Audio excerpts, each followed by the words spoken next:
I want to fully disclose what Disney gave to me for talking about their Disney Plus presentation. I got a free hat. I got a free hat! That's all I'm worth, baby! One free hat! Hey everybody, I'm the Black Kevin Feige. What's up? Hi, I'm Andre, I'm a black nerd, and yes, I got back from D23. I really got a lot of Disney for the last couple of days, and that includes Disney Plus, the new streaming service. They had a whole presentation panel, and I was there. I know a lot of the news and even some of the trailers have gotten out by now, but I was there, got to see all the people on stage. I even have like the little wristband dents to prove that I was there. And so I thought it'd be kind of cool to do a whole recap. Now, there was a lot that got announced, so I might miss something. I might forget something. If I do, my apologies. Sorry, I'm getting older and the brain is just not keeping as many things in there as it used to. Yet it still knows a lot of theme songs. Really weird. So they started off with this big presentation of High School Musical, the musical, the series. They had a whole band come out and do We're All in This Together. Once we know that we are stars. And we see that, see what I'm talking about? Why some songs are still in my head, but yet I forget other things. Anyway, and then they tried to explain High School Musical, the musical, the series. See if this makes sense to you. Okay, so it's a scripted series, but it's done documentary style, so kind of like The Office, Parks and Rec, and it's about a group of fictional students who are going to school at the school where they actually filmed High School Musical. So High School Musical is a series of movies in this universe. No, not series. Quiet! They're always listening. But the school where High School Musical took place never did a performance of the stage version of High School Musical, so it's a mockumentary about the students at the school where High School Musical was filmed, making their own musical stage version of High School Musical. Why is it sounding complicated like that Bewitched movie? They announced that at launch within the first year that over 5,000 episodes of former Disney Channel shows, as well as over 100 of them DCOMs, are gonna be up in there. You know what I'm talking about? The Cadet Kellys and the Proud Family movies, Camp Rocks, Halloween Towns, all of them, I guess, I don't know. But who cares, man? They dropped a bombshell. I was not prepared for this, but it is probably one of the most exciting things I'm excited for Disney Plus. Freaking Lizzie Mcguire is back, baby. Yep, Hilary Duff is back. They tried to get with us too, because they did this whole thing of like, oh, we decided we wanted to reboot Lizzie Mcguire, so we auditioned thousands of kids to figure out who should play Lizzie Mcguire, and we just decided that no one could do it like the original, so we just got Hilary Duff to come back. So Hilary Duff is playing Lizzie Mcguire again, but as an adult. It's going to follow an adult Lizzie Mcguire. She's like in New York, but she still has a little like 13-year-old animated Lizzie Mcguire in her head that will pop up from now and then. So you're gonna get that classic animated Lizzie Mcguire in the head of a now adult Hilary Duff Lizzie Mcguire. I'm all about this. They gotta bring back Kate. Bring back Miranda, bring back Gordo, bring back the brother, and bring back Lanny, but not have him say anything. By the way, side note, this is not happening in the Disney Plus panel. This happened later on the Disney Plus stage. Christy Carlson Romano was there to do a throwback talk about her time on Even Stevens and Kim Possible, and she dropped an idea for a Even Stevens sequel where she's like an adult and she's like the senator just like her mom was, and that she has 2 kids, except this time the son is actually like the Ren Stevens where he's like really smart and follows rules, but then the daughter is like Louis Stevens, like she's like a little female Shia LaBeouf, and I'm like, yeah, do that. Okay, back to the presentation. Phineas and Ferb is gonna get a movie. Phineas and Ferb, Candace against the universe, or Candace takes the universe, or Candace gets the Infinity Gauntlet and controls the universe. I don't know. It's something about Candace in the universe. Hey, where's Perry? Pixar showed up and they were like, all our Pixar stuff gonna be on the Disney Plus. So all the movies, all the shorts, and then they showed an episode of Forky Asks a Question. It was adorable. It was about money. Like Forky is trying to ask what is money, and he's talking to Ham from the piggy bank from Toy Story. So that's cute. That'll be cute. They're gonna be doing a lot of these little itty bitty series like that. They're doing one about Frozen. That's not Pixar, that's Disney animated. But they're doing like some like Road to Frozen 2 or something like that, like the behind the scenes of that. There was one show that looks pretty interesting. It's called Pixar in Real Life, where they reenact scenes from Pixar in the real world on unsuspecting people, like little those little like cute prank type things. So it's like all of a sudden you have the containment monsters from Monsters Inc. running around. Oh, speaking of Monsters Inc., I totally forgot. They also talked about a show they're coming out with called Monsters at Work. Aisha Tyler is going to be one of the voices in it.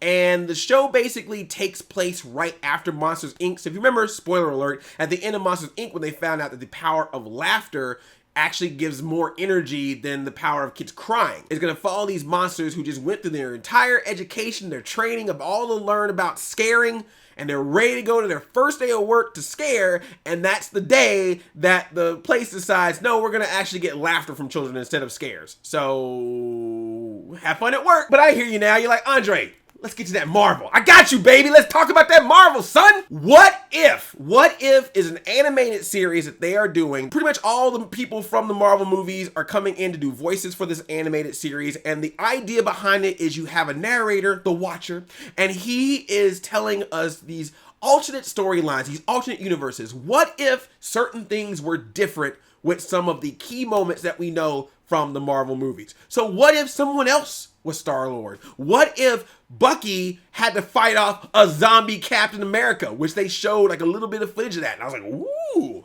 But the big one that they've been talking about, they've been pushing, I'm guessing this is probably gonna be the first episode. What if Peggy Carter got in that super soldier machine and she became the captain? And they even had like a shield with her, but it had like the British flag on it. And yeah, it looked really cool. And then I think there was a shot towards the end where like Steve Rogers was in like a mech suit and she jumped on him and he flew up like Rocketeer style. Like it's just gonna be very interesting. The look has a very interesting look to it. It kind of looks a little bit like that new Star Wars show, Resistance. Kind of has a, not exactly like that, but a similar animation style. But I just love the concept of taking these moments from Marvel movies but doing like these different storylines, and then might allow them to bring some things from the comics or bring some just different takes on some of these things, and to have the actual cast members voice the characters doing it. I'm all about this series. I can't wait to see it. I'll be watching that alongside adult Lizzie McGuire. Oh, and they brought Haley Atwell on stage to talk about it, and just, oh man, you know, I'm sorry. I was one of those people that did not watch Agent Carter when it was on television. It's my fault. I apologize. Is it on Hulu? Is it somewhere I can watch it? I promise.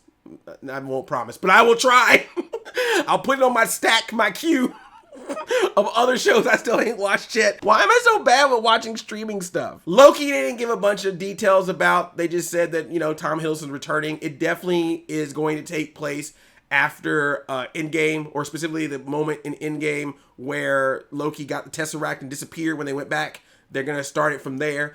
They kind of hinted that Loki might have a friend or befriend someone in the series, and that's pretty much all they gave about that. Falcon and Winter Soldier. They brought out Anthony Mackie and Sebastian Stan on stage, but they didn't say much more, except they again confirmed that Zemo will be returning for the series, and that Emily Van Camp is returning as Sharon Carter. That's, of course, Peggy Carter's niece, and that's also the woman that Captain America kissed. They kissed, remember that? And then, like, Falcon and Winter Soldier in the car, like, you know, when you went back and decided to live your life with Peggy, Steve Rogers, did you by chance bring that up? I'm just saying, like, that might be something to talk about. I'm actually pretty stoked for this show. I don't know anything about it, but I am actually pretty excited. I just think that Sebastian Stan and Anthony Mackie, both on screen and off screen, just have a really good chemistry. So I get a really cool, like, buddy cop vibe from this, and so I'm super excited about it. This is one of the ones that I think I'm really stoked about. I did not know how I was going to feel about WandaVision. But the more that they keep explaining WandaVision, the more I don't understand it, but the more I don't understand it makes me want to watch it even more. Because apparently the show is going to be like this weird, like, Marvel Cinematic Universe meets classic sitcom. The way that they presented the idea of the show, they didn't show any footage of the actual show, but what they did was they showed clips of Wanda and Vision from various Marvel movies and spliced in clips of Dick Van Dyke and Mary Tyler Moore from the classic Dick Van Dyke Show. And they're kind of hinting that the Dick Van Dyke Show is going to be kind of like an inspiration for this WandaVision that we start to see, where it's playing out like a classic sitcom. They even brought in Catherine Hahn to play the nosy neighbor. Now, there are some people, I'm pretty sure, who've read the comics who are like, oh, I know exactly what that's all about, and please feel free to educate us in the comments. There's one thing that not many people know about me sometimes, because I usually don't talk about it that much on this channel. But I love classic sitcoms. I grew up on Nick at Night. I grew up on syndicated sitcoms from the 80s and 90s that used to play in the afternoons, right after the cartoons. So the idea of a Marvel property playing in the realm of a classic sitcom, particularly one inspired by the Dick Van Dyke Show, down. So down for this. They also brought out Elizabeth Olsen and Paul Bettany on stage. They brought Kathryn Hahn, and they also brought out Randall Park. You might remember him as the agent from Ant-Man and the Wasp, the one that kept like checking to make sure that Paul Rudd didn't leave the house. He's coming back, reprising his role. And then they also announced that Kat Dennings from Thor 1 and 2, you remember those? She's coming back, reprising her role as well. Hawkeye, it's happening. They didn't really say much else about it except Hawkeye and that Kate Bishop's gonna be in it, but it's happening. And then Kevin Feige was like, look, we gotta give you something else. So let's just go ahead and announce like 3 more shows. Why not? So they announced that they're gonna make Moon Knight, which I saw some people go excited about Moon Knight.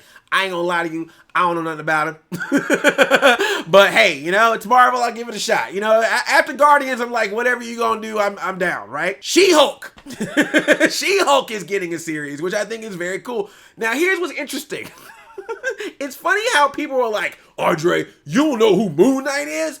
But then some of these same people were also like, what, they just made a female Hulk? And I'm like, dude, She-Hulk's been around for like years. Like that ain't new. So how do I know that? And you don't know that, comic book fan. Sorry, man. I don't get very many opportunities in life to snap back at comic book fans who always want to talk crap about me for not reading as much comic books back in the day, but loving the Marvel stuff today. So whenever I get that opportunity, I gotta do it. And She-Hulk was that one time where I was like, punch, punch. Sorry, that was petty. I apologize. I don't apologize. And Miss Marvel is also getting a show as well, which is funny because if you follow me on Twitch, been watching my Twitch streams, I actually played Marvel Ultimate Alliance 3, and one of the running gags that we kept talking about when I was playing it, every time I would select Miss Marvel as a character when I was playing Marvel Ultimate Alliance 3, I always would keep making jokes about, she up in here because she trying to get that TV show and that movie, right? She's like, I want that movie or I want that Disney Plus show. Let's make it happen. Miss Marvel will get her show. And look at that. Look, she got a show, and then Kevin Feige confirmed that after she shows up in the show that she's going to also pop up in the movies. And I'm going to assume that the same could possibly happen for Moon Knight or She-Hulk if they so choose to. But Miss Marvel, they definitely said that was going to happen with her. So I'm just going to say I predicted that. That's all me. You're welcome. National Geographic showed up to talk about their award-winning documentaries. Don't sleep on National Geographic. I know people want to be like, oh, okay, them too. Look, hey, nature's important. For the little bit that's left that's not like clouded in smoke or burned down or, destroyed. Like, soon that might just be a history lesson. God dang it, this world. But they're also making new shows too, and one of the shows they're making is The World According to Jeff Goldblum. Everybody loves himself some Jeff Goldblum, baby. And he's got a show where he's just basically like, I want to learn how ice cream is made. Let's just go. I want to know what sneaker culture is. Let's just go. I want to play basketball right now. Sure. That's pretty much the premise of the show. Whatever Jeff Goldblum basically wants to do, they're like, all right, let's film you doing it, and that's an episode. That's gotta be really cool when you can just be like, I would just like to, I want to make some noodles. Oh, Jeff Goldblum. Over 600 episodes of The Simpsons will be on Disney Plus. No Family Guy though. No Family Guy. Hey, do you remember that the Muppets are owned by Disney? Like, a lot of people forget that. Muppets are still there. They got a new show called Muppets Now. It's supposed to be like a road trip type show, but supposedly it's unscripted. It's going to star the Muppets, but it's supposedly like improv. An unscripted Muppet show would be kind of interesting. I'm just glad that they didn't forget about them precious Muppets. I feel like the Muppets right now were what the Power Rangers were when they were with Disney. Hasbro looking at the Muppets like, come on, Disney. Just let them go. Just let Kermit walk outside that door and Hasbro gonna snatch him. We got Ghostbusters and Death Row Records. We ready for you, Muppets. Hasbro's. This is the worst recap ever. Or the best. Then Disney was like, hey, I know you like Marvel and Star Wars and everything, but we make stuff too. They got Noelle starring Anna Kendrick and Bill Hader. Bill Hader is basically the next heir of Santa Claus, but he don't know if he wants to do it. So his sister Noelle says, go take a break for a weekend and then come back and do your Santa Claus thing. And he leaves and he don't come back. I know that feeling all too well. There's some times when I go on a trip and I'm just like, do I go back to you too? Do I go back to all this, or do I just keep going? It's also going to star Billy Eichner, Timon from the Lion King remake. It looks very interesting. It's a Christmas movie, of course, and the whole idea, of course, is Noelle being someone who's not used to our world because she lived in North Pole this entire time. It looks really cute. Definitely looks like a movie that they were probably planning on putting out in theaters for the Christmas holiday season, but I guess they were just like, look, we got Frozen 2 and Star Wars. Sorry, Noelle, you got to go to Disney Plus. But you know, it wouldn't be Disney without remaking an old film. So, Lady and the Tramp's getting a live-action remake. Tessa Thompson is voicing Lady. Justin Theroux is voicing Tramp. Janelle Monáe is gonna sing a version of He's a Tramp, and I'm all about that. Bring that on. And it looks so cute. And the dogs that they use are mostly rescue dogs. So I think that's really cute that they use rescue dogs and they look so adorable. But according to the trailer, it looked like Tramp's mouth moved a little bit. So it looks like it's gonna be like live action dogs, but with a little bit of CGI added to them to make them move and have expressions and whatnot. And I'm sure there's gonna be a bunch of people making a bunch of 30-minute videos on YouTube about how the Disney remakes are ruining the magic of the corporation. I thought Lion King was fine, and I actually enjoyed Aladdin. So get out my face. I don't care what you say. It looks cute, man. And you know, they gotta do that whole part. This is the night, what a beautiful night. Could you imagine going to work that day? Like, what's my job today, boss? Okay, there's these two dogs out in the back of the restaurant. We need you to take your music out there, and we want you to sing so these dogs can, like, you know, get it on and have puppies. Also, didn't see any Siamese cats. Don't know if they gonna show up or not. I didn't see no crows in that Dumbo remake, so I don't know if any cats are gonna show up in this one. We'll just see what happens with Lady and the Tramp.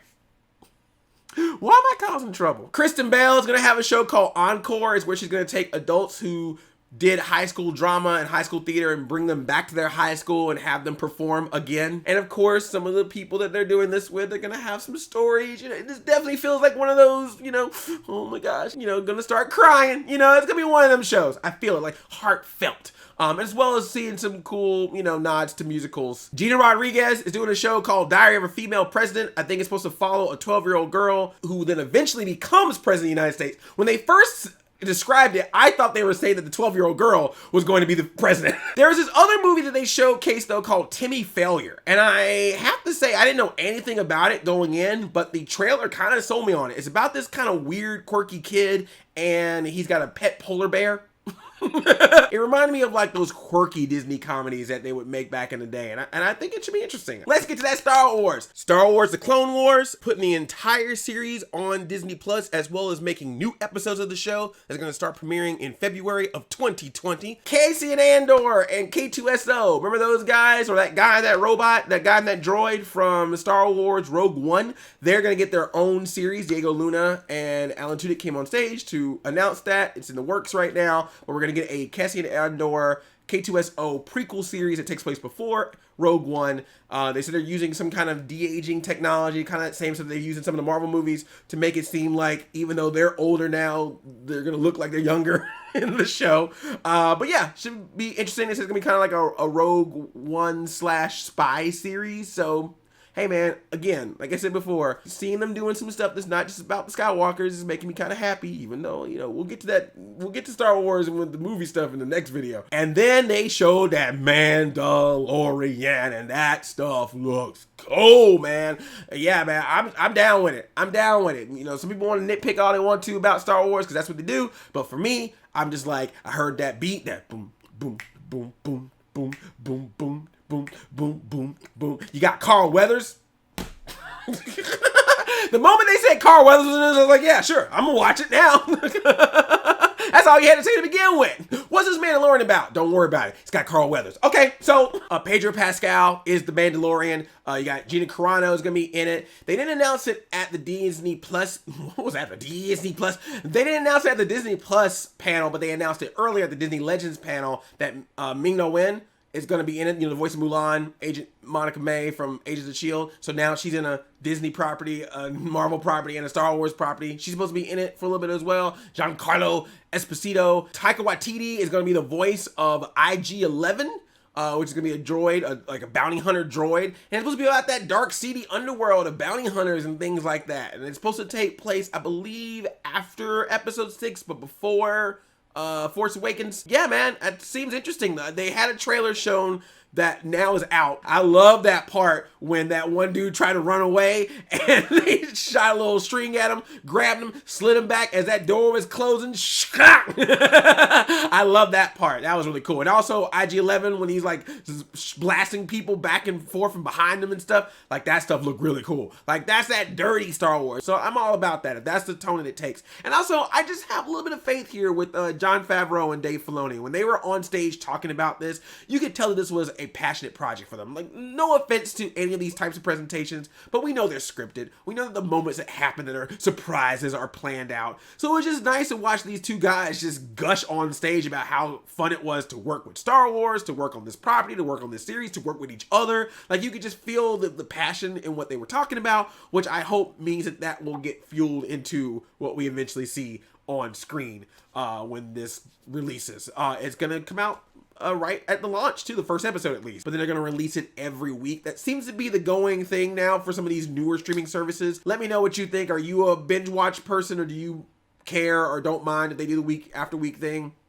You let me know. But the first episode will be out at the launch of the platform, so that's cool. But old Kathleen Kennedy was like, I got one more thing for you, and she brings out Ewan McGregor, and they finally officially confirmed the worst kept secret of all, that yes, we are getting an Obi-Wan series. It has not started filming yet. It is still in the planning stages, but it is happening. Ewan McGregor is coming back as Obi-Wan Kenobi, and we're going to get a whole story thing with him, and we'll just see how that turns out. But that was like the big mic drop. And of course, a bunch of new Disney animated movies, old Disney animated movies, new Disney live action movies, old Disney live action movies, television shows.